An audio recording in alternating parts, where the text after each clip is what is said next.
I have given the order to abandon the offensive and move as rapidly as possible into Germany via the Polish western border, where I will attempt to reorganise the division if communications are available.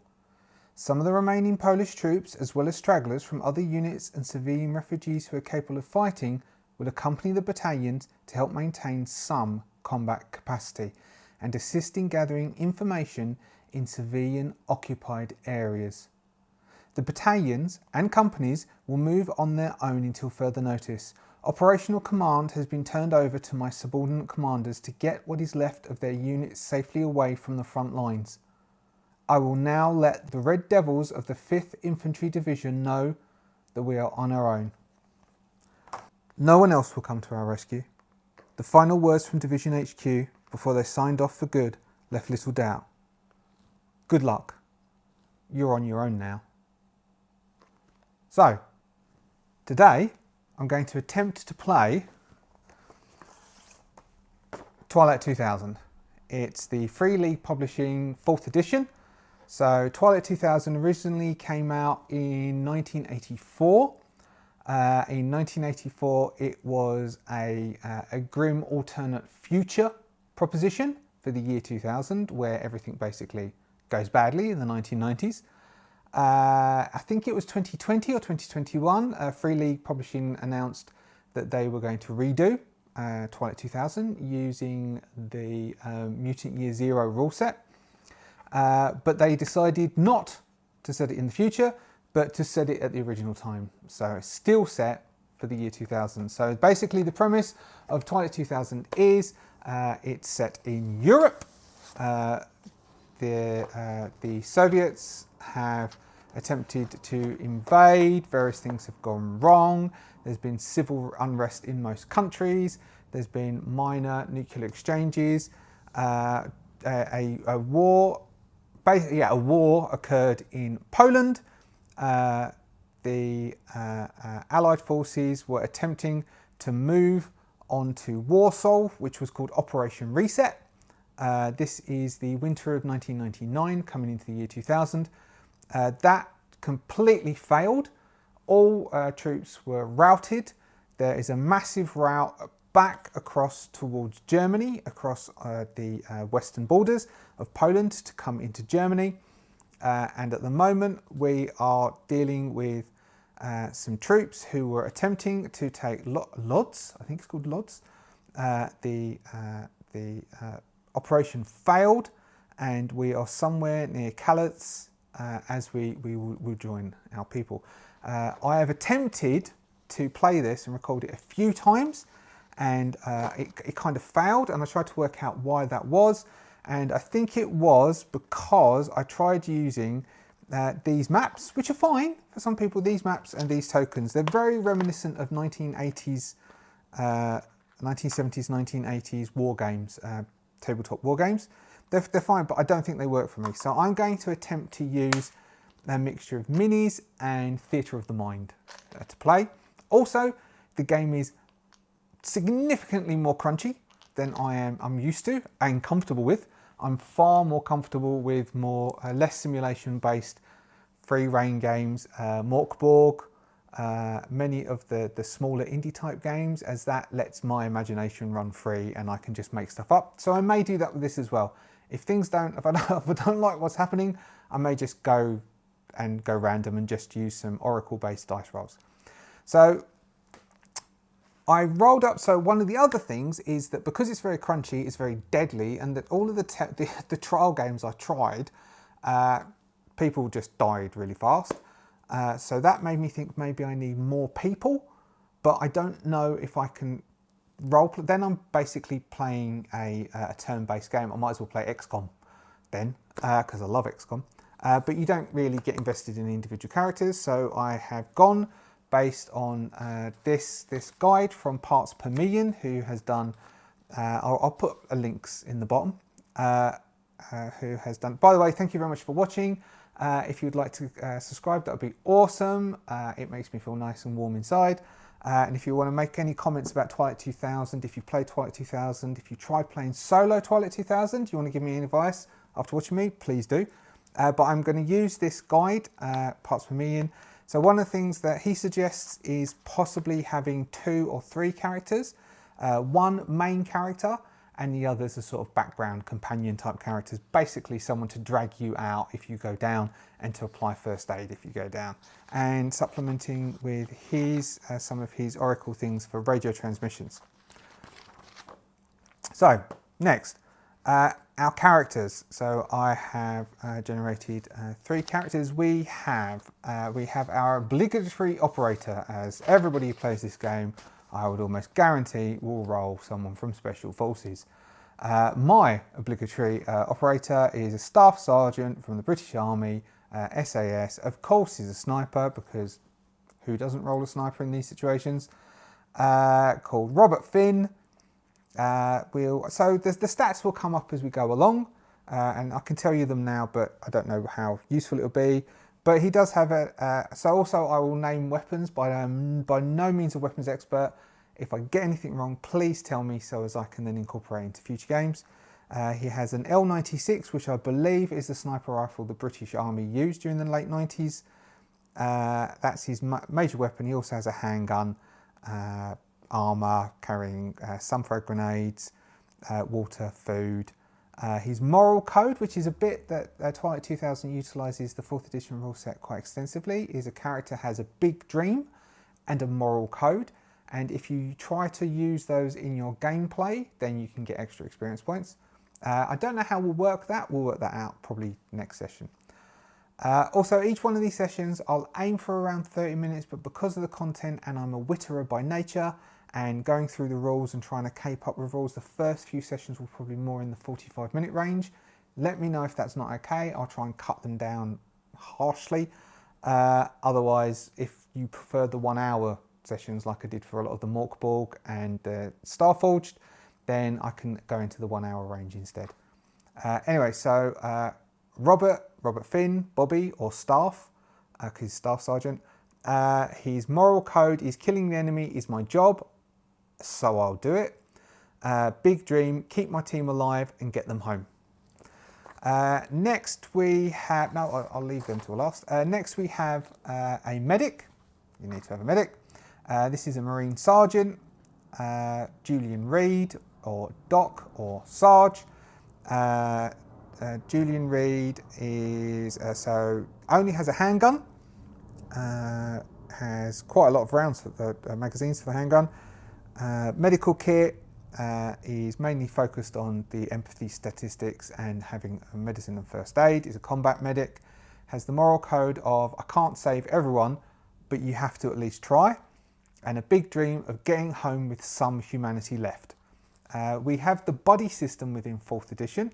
And so our Marine Sergeant's buddy is a private. Now, I decided to roll a female private. Now, I know during the 1990s, early 2000s, female soldiers were not allowed to be frontline combatants. So that wasn't passed until I think it was the early 2000s. So what I envisaged was President West, in passing the order.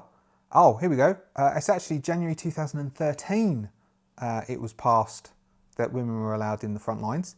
But what I decided was, so President West in the 1998, according to the alternate world, passed a conscription law to up the manpower within, even though America has the biggest armed forces in the world, to increase it even further. And I thought if they were getting desperate in that sort of situation, they would probably allow women to fight in the front lines, because the war is encroaching onto US soil anyway. And so our character, Jordan Moore, G.I. Jane, signed up.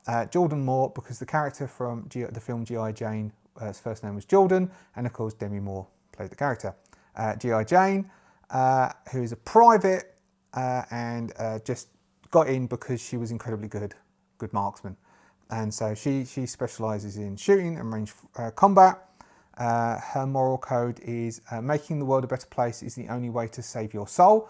So that's why she signed up to basically to fight against the evil which is encroaching across Europe and to try and contribute to the greater good.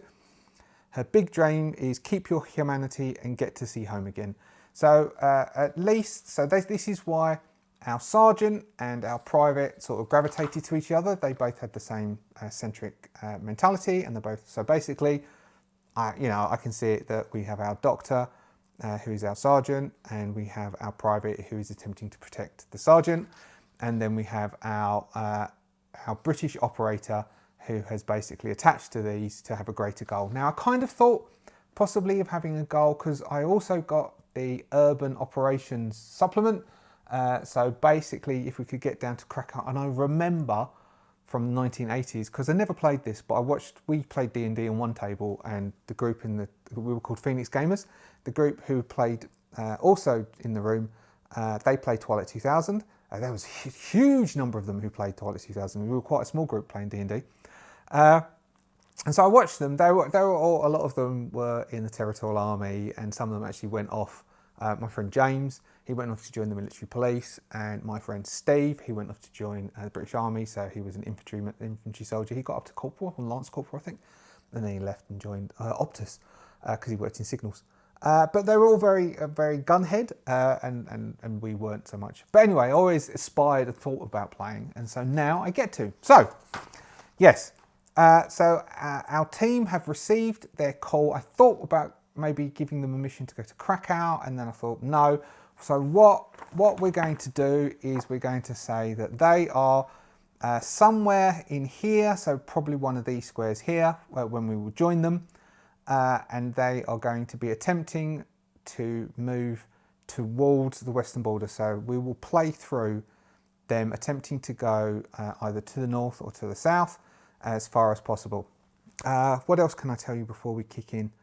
Now, I'm going to use a suggestion from this book, which is about the NPC characters. So the operator, Robert Finn, will be my primary character. So he will be the one that I will primarily think of as my solo character. And the other two, although will have activities, will be lesser so. So they will speak less. Which might make it easier than I just sit here for half an hour talking to myself, and I've already used up 13 minutes, approximately. So what we'll do is, before we have any sort of combat or anything where we're asking the team to do stuff, so for non-combat situations, you can ask the Oracle. It's assumed that they will usually do their normal job and would not have survived this long if it wasn't very sensible. They deviate from what would be their default pair only when you draw a black picture card. So when we go into a combat or something, we will draw a card for Jane and for Doc, and we will see if we draw a black picture card, then they will behave in a certain way. If we don't draw a black picture card, then we can direct them to a certain way. So, for example, if we draw a black queen, the character reacts more emotionally than normal. This could be a greater anger or more compassion, hatred, or empathy. So we'll lean upon this for those ones as well. So, I think that's it for setup. Sorry, I've just taken 14 minutes of your time, but we can call this like a session 0. I'll put up session 0, and then you can, and I'll put in the thing. I'll see whatever it comes to, and we'll do that. So what we're going to do is we are joining our people. The call came yesterday telling us that we are to retreat with haste towards the western border. Of the advanced team that went in, only Robert, our operator, staff, G.I. Jane and Doc are remaining. They have banded together with the attempt to get towards the western border. We were driving a Jeep. That Jeep ran out of petrol. We have pushed it into a petrol station, and as we are attempting to get the petrol pump to work, so this would be the map that I would have used, as we're attempting to get that petrol pump to work, a shot rings out, and we respond by hunkering down. So what I'm going to do is I found some minis that are not perfect fits for the team, but that will represent the team, and I will set up a small little thing here on my table instead of the normal place where I'll set up skirmishes. I'll just set up something with some pieces of terrain. We will use so what I've also worked out, just to eat up more of your time, what I've also worked out is that I'm going to call a hex. I asked ChatGPT a load of questions about converting from 28 mil based on the fact that this hex is 10 meters, how big that would be. It would be too big. So we're going to roughly say that each of the characters, instead of moving a hex, or 2 hexes, can move 2 8-inch measurers, and then we'll roll for mobility to move further. Range will be worked out as increments of an 8-inch measurer. So basically a hex is going to be an 8-inch measurer. And I'll attempt to set up a table which approximates, hopefully you see this and the camera can see it, this sort of setup. So we'll say that we're sort of parked. I tried to do this with the counters, did not work, could not get it to work in my head. It just couldn't work in here. And then I'll set up a bit of a terrain. Probably the distance is going to be short, but we'll see. Okay, I'll do that now. Back. So what we have is I've set up this just quickly on here. It didn't take that long, I don't think. I should have timed it. So if we look at our map that I'm kind of basing off of, we have a bit of a crater there, which we'll have a bit of a crater here. We have some buildings across here, buildings across there. We've got some greeny sort of bit here. There's another green bit over here, but I've taken some liberties with the distance and I've stuck some trees that you can probably, I think you can just about see the edge, because I think what you can see is from the edge of this road to the edge of this road. Buildings, that's us. Now what we strictly speaking don't know, but as a DM, this is going to be difficult so you can see my face because it's top down, but the DM would know. Actually, if I just sit here, I like standing there. What the DM would know is that we have 2 marauders. But one marauder has a shotgun. He will be this pretty little fella. I think the shotgun, but the shotgun one has only got 2 range, so the shotgun one will be hunkered down behind this one. And we have another fella who has acquired himself an AK-47. He is going to be in here. We will have, so these are actually Stargrave minis that I've just painted up in green camera. So we will have, hopefully you get to see that one. That will be our operator who is come out to do some defense there. Jane will be over defending over on this point, this side, covering this side. And then the one with the red hat will be our doctor, Doc, the sergeant, Julian, who is attempting to, so these are going to represent fuel pumps, which are empty. We now know, got some rubbish, turned over car, over there, a gunshot from our person with the AK-47 will have rung out across, where I won't say that they've used up, I'll say they've used 1 round, you know, because this is a skirmish round. So to start with, as I said, so I've got these referee aids for range combat. There's one for combat. I've got the heavy weapon one out just in case we need it, because it also does explosives. Close combat just in case, and then at the end, if we have enough time, we'll do the first turn, the first shift of strategic pay. So I'll use those to help me to start off with. But to start with, we will see how Jane and Doc will behave and whether they'll do as the operator suggests. Then also we will probably have, hopefully you can see the dice from up there. It's all very, all very ad hoc. It'll get better. So for Doc, it's a diamond, so we'll act normally, and another diamond for Jane. So Jane and Doc will act normally. So what we will have is shot rings out, and then a voice will shout in, let's see, if they're marauders, maybe they are ex-Soviet soldiers who have run away. So they will shout out in Russian. I do not think Doc or Jane would know Russian, but possibly our operator would know Russian. Ignore the t-shirt, I thought it was clever. Now I'm starting to doubt myself. So probably all of that I've cut, so there's probably a jump to this. So we will say that our operator staff might know Russian. He's quite intelligent. He has intelligence of A, which would be a D12. So if I roll a D12, if we get a hit, then he understands something. No. So whatever they're shouting, he doesn't know what they're shouting. But a shot has rung out. We will give them, let's do 2 initiatives. We'll do initiative for us and initiative for them. If we have 1 initiative, then our operator can dash into cover and our doc can try and hunker down. Otherwise, they will get the initiative and maybe start shouting and start shooting. So they go on a 1, so they get to start shooting. We go on a 4. So they get to act first. So our operator is going to attempt to run and go into cover.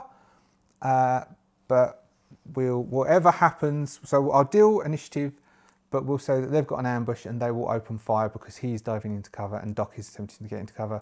We can say that Jane already has cover. Okay, so we will rely upon our chart here.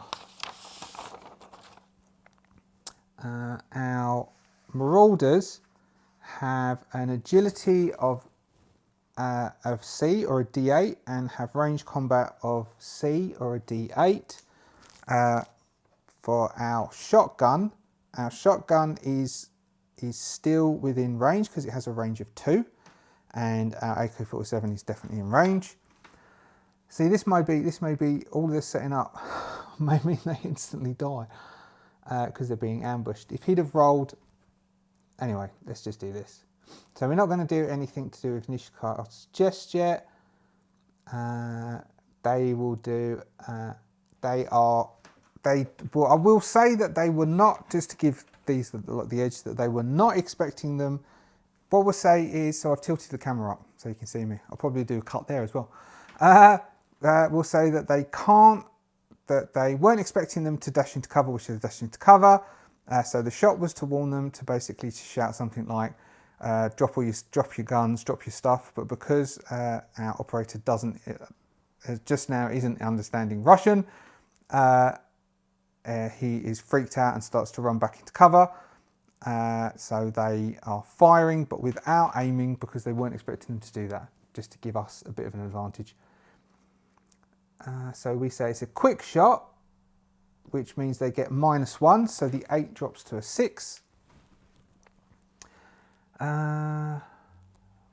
are within range, they have no specialities, they're not using scopes, they're not in the same hex, no one's prone, they're not calling a shot. The target is moving, so both targets are moving. So that would drop it down to 6s. I'm doing everything because both times I tried this before, half the team died in a combat like this. I should have done it the other way around. What I was thinking is they come across these doing bad stuff and then they ambush these to try and save someone.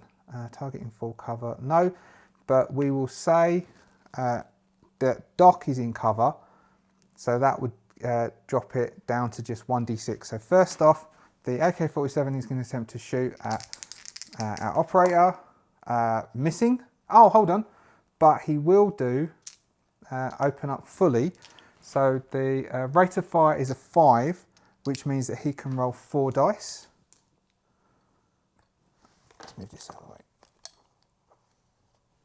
Hopefully you can see this from up there. I think you can. Which means that it's a clear miss, but fires 1, 3, 6, 11 rounds, meaning he's consumed 12 rounds of his 30-round magazine. Because we had no bullets rolled, then our operator doesn't have to roll stress for stress under fire to be suppressed, so he's not suppressed. But now our shotgunner is going to attempt to shoot at Doc, Doc being undercover, that being at a pretty much good range. He will fire both. He has a rate of fire of 2, rate of fire of 2. He will fire both barrels, I guess, which also misses and consumes, so it's 5. He only has 2 rounds. Oh no, he's got 5, so that consumes. So he empties out everything. So he's empty. So he will have to reload. This will be his only reload. I think he's going to switch to only firing one shot next. So that we'll have that as our ambush round. So they then will get to come into cover, and he gets to come into cover. So they are in cover. So they'll have to use a fast round to expose themselves from cover, to shoot and then come back, which means they don't get a chance to aim. Now we will deal initiative. Now let's see. Do I give all three of these an initiative each? Yes, it gives us an advantage. So the initiative for our baddies, and this initiative stays, is a 10. They go last. That's very useful for us. Both my other ones, they went first. So we'll have our operator, we'll have our doc, and we'll have Jane. So what I've done is I've stuck post-it notes on them so I can remember which one's which, because I got confused with that last time as well. So the one without will of course be them. So they've run across, so they've opened fire. We have our operators down here, they're going to act normally. Robert will shout, so let's say that they have then come out of, they're hiding behind the cover.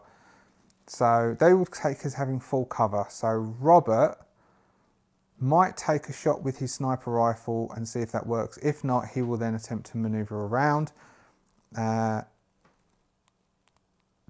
Jane might run across to here because she might then be able to flank across here. And Doc, who has a pistol, and the pistol has a range of 2. He is shooting. He can shoot into here the same as the shotgun can shoot across. Yeah, okay. So what we will do, we will use a dice. So we will say a D8, which will then go down to a D6. So look, we're already like at my time. So how that works is if a D8 degrades, i.e. hits an 8. Oh no, hits a score. It then goes to a D6, and if a D hits a score, something happens. So what we'll have is, first off, they sprung the ambush. The next thing is, so they're going to keep shooting. If one of them gets hit, we will degrade it. Each time they get hit, we'll degrade it. The next drop will then say that they are going to stop firing and start screaming for them to give up. And then the final one, they are going to attempt to give. Oh no, the second one, they're going to say to give up, and we'll see if anyone over here understands it. And the third one, they will attempt to run away, if that happens, so if them getting shot. So, first off, Jane. Jane can do a 2 run, so she is going to use her fast action to run. So she has a fast action, either 2 fast actions or a fast action and a slow action. The slow action is like firing, doing various things. She still has her pack on because I didn't say, oh no, the packs would be in the Jeep, wouldn't they? They wouldn't take their packs and wear their packs to get out to where the Jeep. So they don't have their packs on. So she is going to attempt to run. So she can do 2 hexes, each hex being one of the measuring sticks. This being from 1-page rules. So she can run from there, and then she can get into the trees. And if she wants to move through the trees, we'll do a mobility roll to see if she gets to here. So if she doesn't pass her mobility roll, she gets behind this car. If she does pass the mobility roll, she comes over here. And I don't know if she'll actually get to shoot. But anyway, her mobility roll for Jane or Jordan, it is a D12 and a D8. D8, D12. So no, so she fails, so she's puffed out as she gets to here, and so she is behind the car, which is a safe place to be. Maybe she'll try, she's got a grenade, she could try throwing a grenade. Nah, the trees are in the way. That'd be a difficult throw, and then it might be dangerous. So she probably won't do that. So she will, so what she's going to do, instead of running there, and because I'm only just learning the rules, I'm going to allow myself to do that, she is going to stand here, and she is going to be, I've got some tokens here, she is going to go into Overwatch.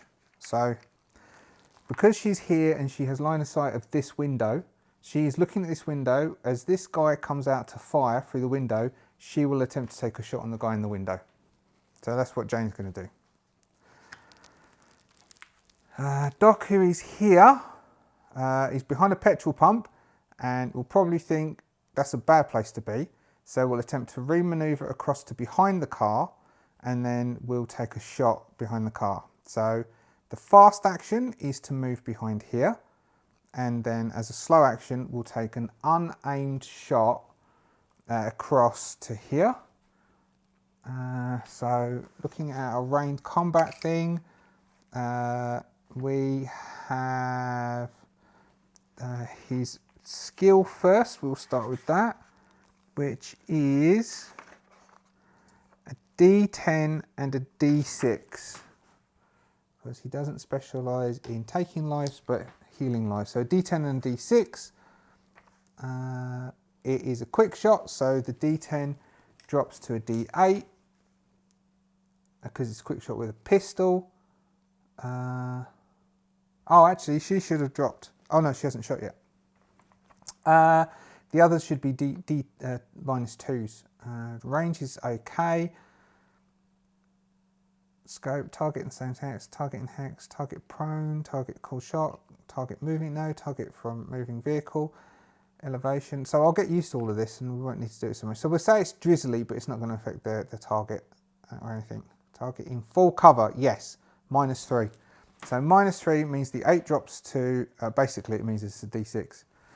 It's a D6 because this guy is in full cover over here, which is a rate of fire of 2 and a mag of 7. So he will fire off multiple shots,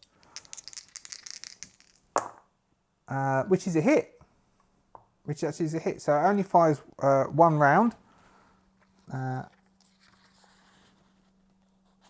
But this dude here, who is the one with the shotgun, he has got hit. So this is where this is in the chest. So shot to the chest. He's not wearing any armor. The damage. So this is where it's also combat's going to take a while, I reckon. Damage is 2. There's 1 hit doing damage 2 to the chest location.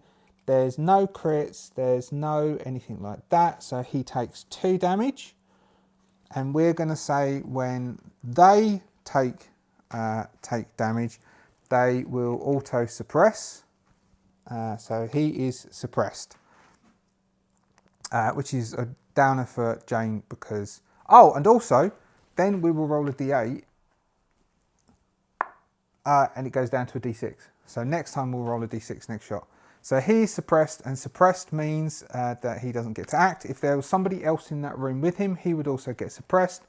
The other dude doesn't know he's hunkering down behind because he's been hit. So it's not, like shrapnel. It hits the window sill and bits of shrapnel. He's not necessarily got a chest wound. That would be if he has a critical wound. So that is Doc, who's run around and done a random shot and hit. Next we have our sniper staff sergeant, who is going to take, who already is here.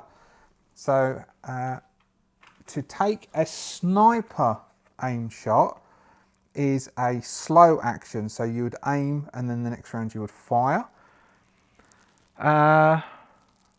Maybe he could, no, he'll take a shot at the guy with the AK-47. So that would be an auto minus 2, I think, or it might even be more. So with the sniper rifle, if you take a slow aim, you get a +1. Otherwise, he's at the normal -2. So staff, Robert Finn's staff has an agility of B, giving him a D8, and a range combat of C, giving him a D10 rather, and C giving him a D8. So Jane is actually a better shot. he is going to fire one shot, as the sniper rifle is only a single shot, which means he doesn't then get the dice. He is -2, which drops it down to an 8, an 8 and a 6, so that drops it down to an 8 and a 6. And the guy is also in cover, which gives him, at the moment, will give him, I think, is that 4? Yeah, will give him also a -3, which means it's just a 6. So he will fire a shot, just a 6 at him, and hits. Hits him in the arm. So he gets hit in the arm for a damage of 3, and this has a crit of 3, so that means it auto crits. I believe that is right. So a sniper rifle, if it hits, will automatically crit. So he does 3 damage to the dude, critting him in the arm, but I will double check that. So how it works is, because I've given them full cover, that means that everything of their body should be covered by the wall, but because they've fired out the window, the first one was hit in the chest, so strictly speaking, probably I should have taken the wall into consideration for cover and to be like armour. So the wall should have protected the first one, and with the second one, because it's an arm shot, we will say that his arm is visible through the window because he's firing and moving around, which means he takes damage. Now, so this is purely just so as I can roll on the crit table and we can see what happens. And so if your damage meets or exceeds your crit threshold, now for the sniper rifle, the damage is the same as the crit threshold. So if it hits and there's no armor and no cover armor, then it will always do a critical injury. Means that Staff has critically hit our Marauder, our ex-Soviet Marauder, in the arm, which means we roll on the arms critical table. Now I'll roll it, but what we're going to do is we're going to say four NPCs, if they get crit, they're out. They're dead. So that's a 10, which is a severed arm. So the bullet has severed his arm. It is lethal according to this table. Two-handed weapons can no longer be used, and it's a permanent injury. So basically the bullet has caught him in the elbow, and it's just blown his elbow out and taken his lower arm out. So this fella, see what I mean? This is lethal. If they'd have gone first, these lot would have been dead as. So this one goes down, he's out and down. Actually, because we might do laying down as being prone, I will remove from the table the dead, unlike which I do with Majestic 13. So that is it for them. That was it. That's okay. Me getting used to it is taking some time. But anyway, so now we have the Marauder. So this Marauder doesn't know that that Marauder is dead, although they'll be shouting to each other, that one. So they've heard shouting between these two in Russian. This one, it being suppressed, has ended his turn. So what we'll say is that this one's doing some shouting, this one's doing some gurgling and calling out. We will give, who would, I don't know if you could, I'll look up languages. Okay, I'll do that now. Hold on. Okay, the rules say that all characters know a little English. So what we can say is that the Marauders, being ex-Soviets, might know from watching American TV and watching various different things a little bit of English. So we will get out the Oracle and we will go, hey Oracle, does this Marauder know enough English to say, like, I give up or stop? Because, I mean, I know we've rolled the dice, but his mate, well, let's, D6, his mate died, so that means another one. Yeah, it degrades again. So that means the first bit is that they will, which I said, if it degraded, so the first one degraded, second one degraded, that they will say they give up. So let's see. So if we go red, then they know English. Hearts, red. He knows enough English to shout, stop, stop, no, stop. Now, he's shouting stop, no, stop. Our characters are, so all of them are trying to, well, all of them apart from Staff Sergeant are trying to maintain their humanity. So what we'll say is that Jane is just going to, Jane will shout across to our operator, what do we do? And she is going to stay on Overwatch. The Doctor is going to say, okay, Staff, you know more than we do about situations like this. Like, what do we do? What do we do? And Staff is going to go, what's Staff going to do? So Staff is us. So what are we going to say? So our premise is we kill. That's basically what we've been trained to do. We've trained to kill the enemy, and we want to get people home. So this guy is saying, I give in. So, okay, so what we're going to do is we're going to say, Staff is going to say, if that fella sticks his head up, mate, I'm going to pop it. So as long as he keeps his head down, if he keeps his head down here, we'll see what we see. All right, so that's what Staff is going to say. So let's say that Staff could be an operator. He may have learnt some Russian to come here. So we'll roll again and to see if he can remember how to say give up.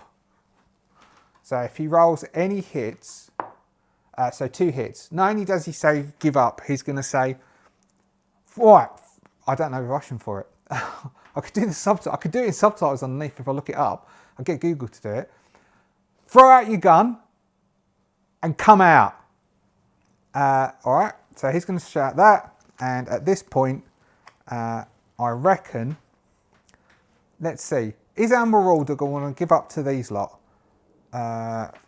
Where's our Oracle? Is our Marauder going to want to give up to them or take advantage of this, them not doing anything, to leg it? So he would have been shouting across to his mate. He knows, he can hear his mate gurgling. Let's see what the Oracle says. So with the Oracle play, okay, helpful or hazardous? So is he going to run away? Diamond Queen.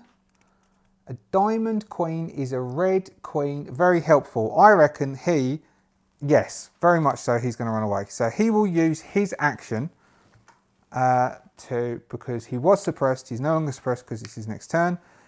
He's going to take his shotgun and his remaining shells and he is going to peg it. So he can move 2, he's going to split. Sneaking through and then splitting and coming out. Next round, these lot are still going to be under a thing and that he's going to start shouting, are you coming out? And then if not, then next round, then she's been told to do a burst of fire. So she will fire a burst into the building and see if that budges them. So I will just roll these, and that's how many rounds she uses up. God, a lot, but it would have suppressed the hell out of them. 12, 15, 19, 22. So she fires 22 rounds. Next thing, nothing happens, and down to that, they reckon he's not there anymore. In which case, they will start to move up and come into the building, and then we will come back. I'll clear this up, and then we'll come back to it. Okay, back in a minute. Okay, so put all that away. So we have our 3 team. Nobody was injured during that combat. So Doc will run across, and Doc is going to attempt to, let's say he will attempt to save their life. So Doc is going to try and do medical aid, which is a D12 and a D10. So so a double 1. Okay, that was convenient to my story. Exactly what I wanted to happen. So Doc attempts our Julian, the Doctor, attempts to save the man's life. Doesn't work. Doesn't save him.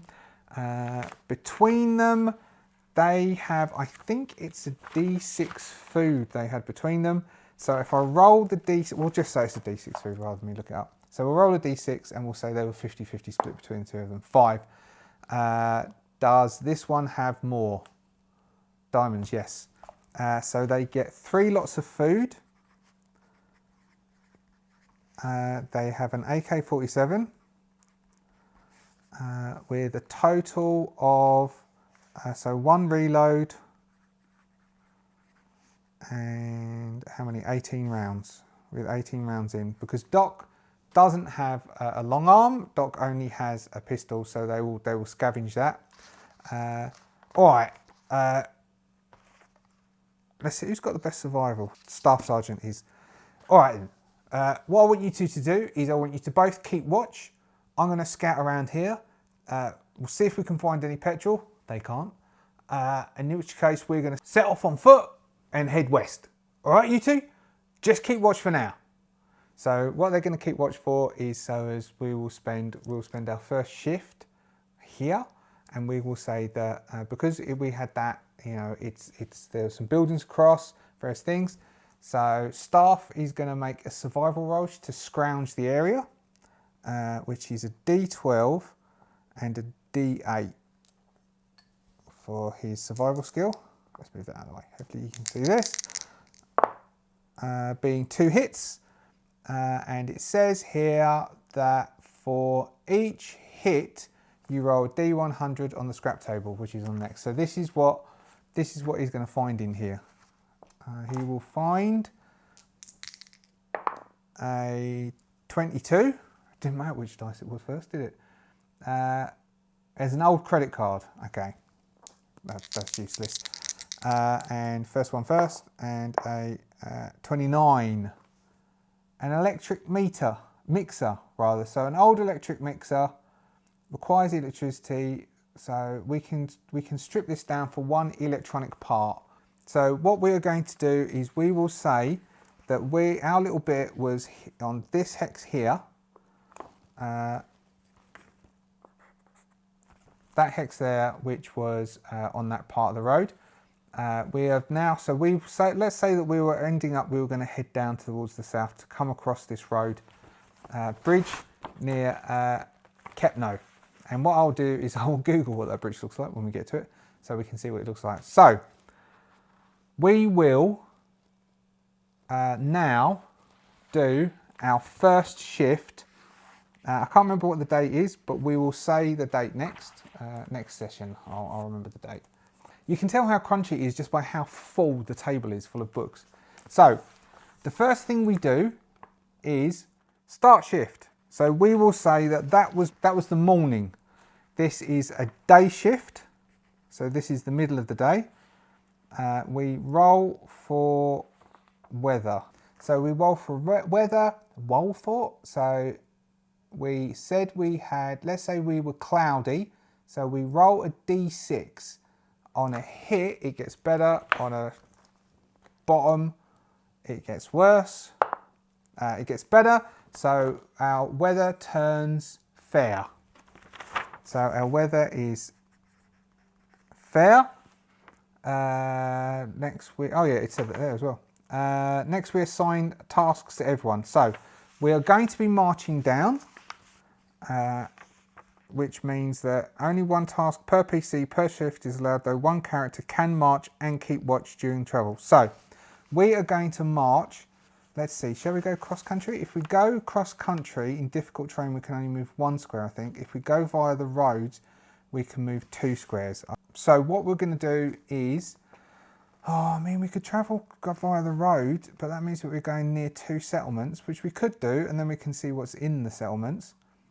So for this shift, we will move. So we're in this hex here. We'll go 1, 2 for now, and we'll see if we are getting see if there's any trouble. So we're going to follow the road, and we will move 2 hexes, walking down the road to here.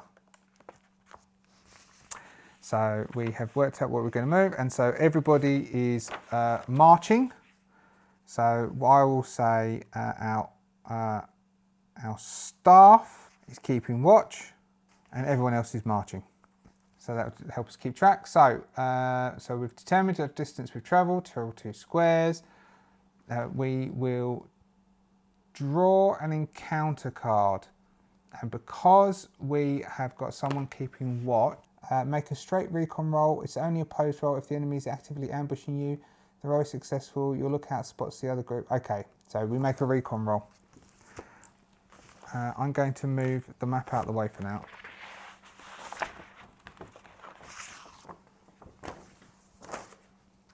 We make a recon roll for our staff sergeant, which is a D10 and a D12.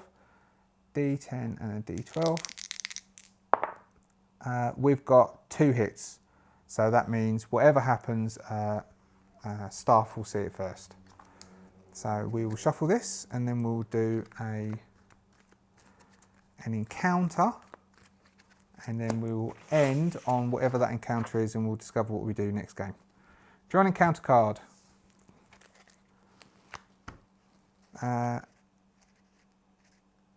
Alright, so booby-trapped vehicle. So this says it will occur on the road and occur in the daytime, which is what we've got now. A deserted pickup truck. If the PCs investigate, ambushing marauders detonate a hidden charge, and I provide. So we don't know about that. So this is the difficulty of this with players' knowledge and such. They have hunting rifles. The truck is permanently destroyed, but spare parts can be scavenged from it. All right. Okay. So for this, I guess they are actively trying to pursue. They are actively trying to hide from us. So we've got 2 hits on our recon roll. They're ambushing marauders. We've got marauders, which I've already got them written down here for marauders. So marauders have a recon of a D6 and intelligence of a D8. So we've got 2 hits. So they're D6 and a D8. They've got nothing.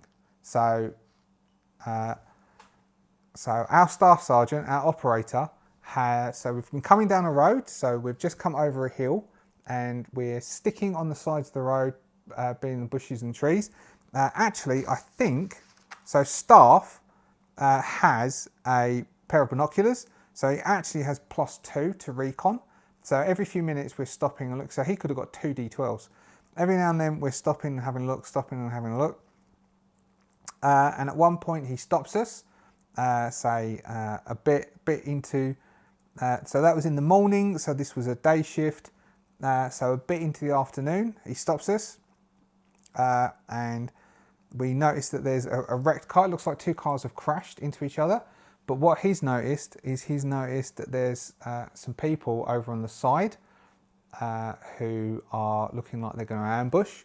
Now, this says PC +1. Now, because we've just had that attack and we're attempting to hit, we'll decide whether we're going to avoid that or I'll have set up a booby-trapped vehicle ambush, I reckon, next game. I don't think that went too badly. I need to get to grips with the rules, but you can only do that by playing. So as I'm a bit more flowy and a bit less jilted, but I think that works, and I think Theatre of the Mind and setting up minis feels more familiar with me. I wonder what staff will do. Let's see next time. But for now, they're standing at a hill, off to the side, and they've spotted an ambush ahead. Do they go and try and ambush the ambushers? Do they walk into the ambush, or will they just go cross country and avoid this problem altogether? Let's find out next time.